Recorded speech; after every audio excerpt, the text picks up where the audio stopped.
रेत से कांच कैसे बनता है? दोस्तों, आपने कांच का बहुत सारा सामान देखा होगा। आपके घर में भी बहुत सी ऐसी चीजें होंगी जो कि कांच की बनी हुई होंगी। कांच इतना नाजुक होता है कि जरा सी ठोस लगने से ही या तो टूट के बिखर जाता है या फिर उसमें दरार आ जाती है। लेकिन आखिर ये कांच बनता कैसे है? ऐसी क्या चीज होती है जिससे कि कांच को बनाया जाता है? आपको जानकर हैरानी होगी कि रेत से कांच बनता है। जी हाँ दोस्तों, आप सही सुन रहे हैं, रेत से कांच को बनाया जाता है। लेकिन ये कोई मामूली रेत नहीं होती है। तो आखिर ये कौन सी रेत होती है? आज के इस वीडियो में हम जानने वाले हैं कि वो कौन सी रेत होती है जिससे कि कांच को बनाया जाता है और किस प्रकार से रेत से कांच को बनाया जा सकता है। इसका पूरा प्रोसेस हम आपको आज के इस वीडियो में बताने वाले हैं। तो बने रहिए हमारे साथ इस वीडियो के अंत तक, क्योंकि इसमें हम आपको दिखाएंगे छोटे से छोटे स्टेप कांच बनाने की, वो भी रेत से। तो चलिए बिना देर किए वीडियो को शुरू करते हैं। पर दोस्तों, वीडियो शुरू करने से पहले मेरी आप सबसे रिक्वेस्ट है कि अगर आपने हमारे चैनल को अभी तक सब्सक्राइब नहीं किया है तो इसे अभी कर लें। साथ ही इसके बगल में लगे उस बेल आइकन को भी जरूर ऑन कर लें ताकि हमारी इसी तरह के वीडियोस की नोटिफिकेशंस आप तक सबसे पहले पहुंचती रहें। तो चलिए शुरू करते हैं। जैसा कि हमने आपको बताया दोस्तों, कांच सिर्फ रेत से ही बनाया जा सकता है। लेकिन ये रेत एक ऐसी रेत होती है जिसमें सिलिका की मात्रा बहुत अधिक होती है। ऐसी रेत जिसमें सिलिका की मात्रा 99% होती है, उसी से कांच को बनाया जा सकता है। इसके साथ ही इसमें और भी कुछ ऐसे तत्व मिलाए जाते हैं जिनकी मदद से कांच बनके तैयार होता है। इन सभी सामग्री को एक भट्टी में 1500 डिग्री सेल्सियस पे पिघलाया जाता है। फिर इस आग में पिघले हुए लिक्विड से कोई भी आकृति बनाई जा सकती है। दोस्तों, कांच का हमारे जीवन में कितना महत्व है ये तो हम इसी बात से समझ सकते हैं कि सुबह उठते ही सबसे पहले हम आईना देखते हैं। हमारे घर में ऐसा बहुत सा सामान है जो कांच से बना हुआ है। हमारी खिड़की, दरवाजों में लगे कांच, हमारे घर में रखी डाइनिंग टेबल, हमारे कमरे में लगा आईना, यहाँ तक कि हमारे मोबाइल की स्क्रीन भी कांच की बनी होती है। लेकिन उसके बाद भी हमें आज तक नहीं पता था कि कांच रेत से बनाया जाता है। तो चलिए अब हम आपको बताते हैं वो प्रोसेस जिसके द्वारा रेत से कांच को बनाया जाता है। ऐसे दोस्तों, कांच बहुत प्रकार के होते हैं, लेकिन सबसे ज्यादा दो तरह का कांच उपयोग में लाया जाता है। पहला कांच होता है ट्रांसपेरेंट ग्लास, जो कि हम घरों में इस्तेमाल की जाने वाली चीजों में उपयोग में लाते हैं, जैसे कि कांच की बोतल, बर्तन, ग्लास, खिड़की दरवाजों में लगे ग्लास आदि। यहाँ तक कि इसी सिंपल ग्लास से शीशा भी बनाया जाता है, जिसे कि हम रोज इस्तेमाल करते हैं।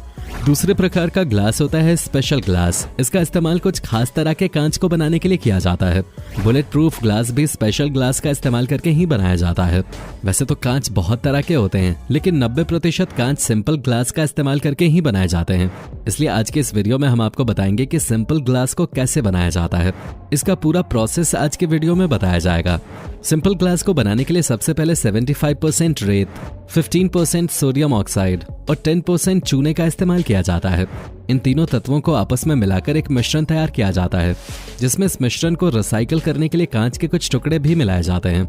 फिर इस मिश्रण को भट्टी में डाल दिया जाता है, जिसकी तीव्रता 800 से 1500 डिग्री सेल्सियस के बीच होती है। इस मशीन को इस भट्टी में तीव्रता से पिघलाया जाता है। इस मिश्रण के पिघल जाने के बाद इसे एक प्लेन जगह पर डाल दिया जाता है। जिस तरह से आप वीडियो में देख सकते हैं कि इसे पूरी तरह से ठंडा हो जाने के बाद प्लेन किया जाता है, जो कि एक प्लेन सीधे कांच के रूप में तैयार हो जाता है। लेकिन अगर आप कांच को किसी दूसरे आकार में ढालना चाहते हैं, तब अलग अलग डिजाइन के सांचे होते हैं जिसमें इस गर्म मिश्रण को डाला जाता है। फिर ठंडा होने के बाद ये मिश्रण उसी आकार का बन जाता है। इस प्रकार से ग्लास अलग अलग आकार का बन जाता है। जैसा कि हम देख सकते हैं, हमारे सामान्य जीवन में भी कांच की अलग अलग डिजाइन की चीजें होती हैं, कुछ गोल, कुछ लंबी, कुछ पतली, तो कुछ जीवों के आकार के। इन सबको इसी प्रकार के सांचे में डालकर डिजाइन दिया जाता है। हम हर रोज ही कांच की पता नहीं कितनी चीजें देखते हैं, लेकिन हमने कभी नहीं सोचा होगा कि ये सब रेत से बनता है। दोस्तों, हम आपको बता दें कि कांच के बने शीशे 3 तरह के होते हैं। पहला पारदर्शी शीशा, जिसके आर पार देखा जा सकता है। दूसरा अपारदर्शी शीशा, जिसके आर पार नहीं देखा जा सकता। और तीसरा अल्प पारदर्शी शीशा, जिसके आर पार थोड़ा बहुत दिखाई देता है। शीशा बनाने के लिए कांच को लटाकर रोबोटिक्स सिस्टम द्वारा कन्वेयर बेल्ट तक पहुंचाया जाता है, जिसके बाद पानी और ऑक्साइड से इसकी सफाई की जाती है। साथ ही गर्म पानी के इस्तेमाल से भी इसकी सफाई की जाती है। इसके बाद कांच पर कोटिंग की जाती है और लिक्विफाइड टिन चढ़ाया जाता है, जिससे कि कांच का पिछला हिस्सा तैयार हो जाता है। इसकी वजह से कांच पर सिल्वर आसानी से चिपक जाता है। सिल्वर को लिक्विड फॉर्म में कांच पर चढ़ाया जाता है, जिसमें कुछ और तत्व भी शामिल किए जाते हैं और कुछ केमिकल भी उपयोग में लाए जाते हैं, जिससे कि सिंपल कांच आईने में तब्दील हो जाता है। इसके बाद इस पर कॉपर की डबल कोटिंग की जाती है, जिससे कि कांच काफी मजबूत हो जाता है और लंबे समय तक चलता है। इसके बाद इसे ड्रायर में रख दिया जाता है सूखने के लिए, जहां तापमान होता है 31 डिग्री सेल्सियस। इसके बाद इसके पीछे की तरफ एक पेंट किया जाता है, साथ ही उसे मशीनों की सहायता से सुखाया जाता है। कुछ कंपनियां इसके लिए कांच के पिछले हिस्से पर कोटिंग भी करती हैं। इसके बाद इस तैयार हुए कांच को अलग अलग आकारों में डिमांड के हिसाब से कट करके रख दिया जाता है। साथ ही इसमें अलग अलग तरह के डिजाइन भी शामिल किए जाते हैं। एक तैयार हुए कांच को वैसे तो कई तरह के डिजाइन या कटिंग दी जाती है, लेकिन जो सबसे ज्यादा इस्तेमाल की जाती है उस टेक्निक का नाम है स्वचालित झटका मोल्डिंग। दोस्तों आपको बता दें कि इस तकनीक का इस्तेमाल जार, बॉटल, ग्लास आदि बनाने में किया जाता है। इसके लिए सबसे पहले कांच की पिघली हुई सामग्री को एक खोखले सांचे में भर दिया जाता है। ये सांचा किसी भी आकार का हो सकता है। इस सांचे की आंतरिक सतह पर वही आकार होता है जो कि हम कांच को देना चाहते हैं। इसमें हम पिघले हुए कांच को सांचे में डालते हैं, तब मोल्डिंग होना शुरू हो जाती है। फिर मोल्डिंग के बंद होने का इंतजार किया जाता है। जब एक बार मोल्डिंग पूरी होकर बंद हो जाती है, तब इस सामग्री को सांचे की दीवारों के अनुकूल बनाने के लिए हवा का प्रवाह छोड़ा जाता है। जब पिघला हुआ कांच ठंडा हो जाता है, तब सांचे को खोलकर कांच के सामान को बाहर निकाल लिया जाता है और जैसा कि सांचे का आकार होता है वैसे ही आकार में कांच बनकर बाहर आ जाता है। दोस्तों कांच का आविष्कार मिस्र में लगभग 2500 साल ईसा पूर्व किया गया था। पहले इसका इस्तेमाल साज सज्जा की चीजों में किया जाता था, लेकिन उसके बाद कांच के बर्तन भी बनाए जाने लगे। उसके बाद पहली बार 1835 में आधुनिक शीशे भी बनाए गए, जिनका इस्तेमाल हम कांच के रूप में करते हैं। इसका आविष्कार एक जर्मन वैज्ञानिक ने किया था। जर्मनी में ही सिल्वर लेयर वाले कांच का इस्तेमाल पहली बार किया गया था, जिसे कि आज पूरी दुनिया उपयोग में लाती है। तो दोस्तों आपने देखा किस तरह से रेत का इस्तेमाल करके कांच बनाया जाता है।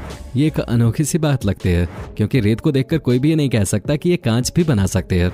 लेकिन हमने आज की वीडियो में आपको पूरा प्रोसेस बताया कि किस तरह से रेत के साथ कुछ और केमिकल मिलाकर कांच को बनाया जाता है। कांच को बनाने के साथ ही इसे किस तरह से अलग अलग आकार में ढाला जा सकता है और अलग अलग तरह के बर्तन, बॉटल और किसी भी डिजाइन के कांच के सामान बनाए जा सकते हैं। आपने ये सब देखा। दोस्तों कुछ कांच बहुत नाजुक होते हैं, क्योंकि वो सिर्फ सिंपल रेत और उसके साथ मिलाए गए केमिकल के बने होते हैं, जिन पर किसी भी तरह की दूसरी कोटिंग नहीं की जाती है। लेकिन कुछ कांच बहुत मजबूत होते हैं, क्योंकि उनमें रेत के अलावा भी कुछ ऐसे केमिकल्स डाले जाते हैं और बनने के बाद उन पर कुछ ऐसी कोटिंग की जाती है जिससे उन्हें मजबूती मिलती है। तो दोस्तों आज की वीडियो आपको कैसी लगी कमेंट बॉक्स में जरूर बताइएगा। दोस्तों उम्मीद है कि आपको ये वीडियो पसंद आई होगी। अगर आपको ये वीडियो पसंद आई हो तो इसे लाइक और अपने सभी दोस्तों और रिश्तेदारों के साथ शेयर जरूर करें। वीडियो को आखिर तक देखने के लिए आपका बहुत बहुत शुक्रिया।